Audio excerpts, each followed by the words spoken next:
Democracia Pura. Não é um livro para qualquer um ler, não. Tem que ler com muito boa vontade, ele é muito profundo, mas se você quiser saber o que deveria acontecer com as pessoas em nosso país ou ao redor do mundo, olha, é o ideal.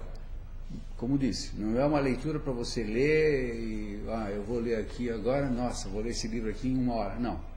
Pode ter certeza que você vai levar alguns dias lendo o livro, apesar dele não ser assim de tão grosso calibre, mas ele é de grossa profundidade.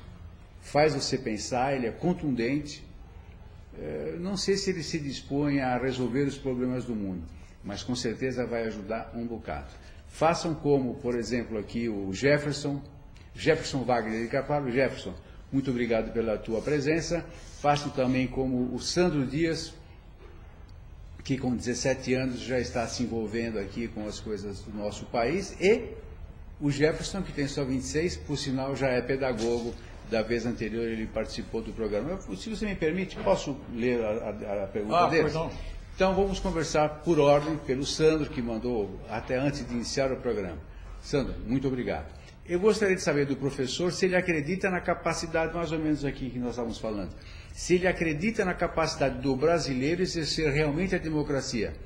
A democracia pura não é perigosa? São duas perguntas aqui. Por exemplo, no referendo do armamento, quem ganhou foi o não.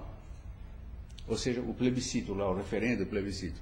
Eu acredito que se houvesse um referendo sobre a pena de morte, ela seria aceita. Ou seja, a democracia pura não corre o risco do cidadão brasileiro, que muitas vezes não tem o que comer e é analfabeto, votar em qualquer coisa? Muito obrigado, Sandro. Sandro, a sua pergunta foi muito inteligente.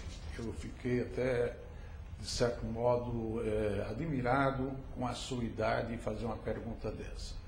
Realmente, o problema da democracia não é fácil. Quando a gente fala democracia pura e aplicar a democracia pura, não é fácil dizer como ela deve ser aplicada. Para se aplicar a democracia pura, realmente tem que se cuidar de que sistema deve ser usado para que o povo efetivamente transmita suas opiniões e de uma maneira racional e não primitiva. Ora, quando você diz que na questão do armamento o povo disse não e quis que houvesse armamentos, o povo foi limitado a extravasar a sua opinião de uma maneira primitiva. Porque esse método de sim e não é um método primitivo, é um método irracional. Esse método permite que o povo não pense e o povo seja comprometido nesses métodos. Isso é muito usado em ditaduras, quando o ditador quer alcançar maiores vantagens. Por exemplo, o ditador quer alcançar mais comprometimento do povo. E se usa esse método de sim e de não. Esse método de sim e de não, o povo não decide nada. O povo simplesmente é manipulado a dizer um sim e um não. No estudo da democracia pura, não existe aplicação desse método, que é perigoso, concordo consigo, é perigoso. Existe a aplicação do método SHP. O método SHP é o sistema de habilitação e pontuação. O povo tem que decidir matematicamente como queria Pitágoras e Protágoras.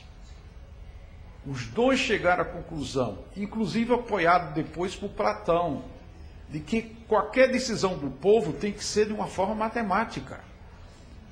E essa forma matemática a democracia pura prevê, que é usando o método negativo e positivo das questões. Então elimina-se totalmente aquele caráter emocional que existe no sim e no não. Elimina-se totalmente a obscuridade da questão, porque no método sim e não ninguém verifica nada. No método sim e não, as pessoas são colocadas, o povo é colocado a cometer erros grassos. Por exemplo, decidir se uma usina nuclear deve ser ou não aplicado na Alemanha, foi um erro colocar isso em plebiscito, porque o povo ficou limitado a dizer o sim ou não. decidir sobre uma Constituição de 200 artigos, que foi a Constituição Espanhola de 1978, o povo ficou limitado a decidir sim e não de uma Constituição dessa, complexa. Isso é absurdo. O método que é usado na democracia pura é o método SHP. O SHP é matemático. O SHP analisa todos os pontos fundamentais de um assunto. Então não existe esse perigo do povo cometer erro.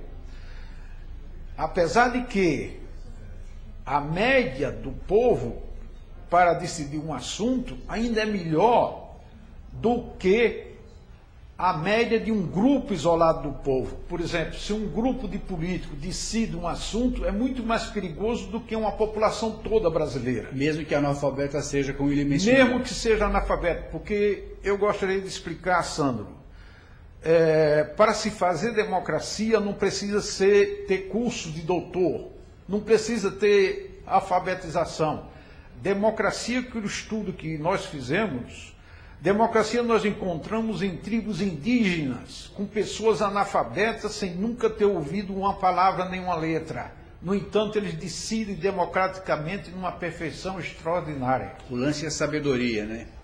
Exatamente. É só deixar os próprios instintos e tendências e propensões naturais funcionarem que realmente as pessoas agem dentro do princípio do bem da sociedade. E para agir no princípio do bem da sociedade, tanto age um analfabeto como uma pessoa culta. E perfeito. Isso é indiferente. Então a democracia funciona. Perfeito. Pessoal, nós vamos